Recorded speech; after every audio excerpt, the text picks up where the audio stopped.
Wala nang intro-intro. Ang Mariana Trench ang pinakamalalim na parte ng karagatan. Isa ito sa pinakamisteryoso at kakaibang lugar sa ating planeta. Para makaabot sa malalim na parte, ang mga manglalakbay ay gumagamit ng isang espesyal na submersible, gaya na lamang ng Challenger Deep.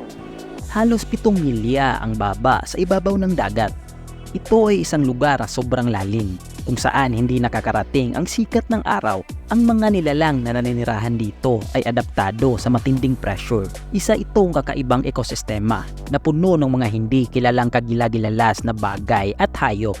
Ginagamit ng mga sayantipiko ang espesyal na sasakyan para makasilip sa Mariana Trench. Nabubunyag ng mga patotoo tungkol sa nakaraan at sinusubukan nila na i-uncover ang lihim sa lugaring ito. Ang Mariana Trench ay isa sa mga lugar na hindi mo gugustuhin puntahan.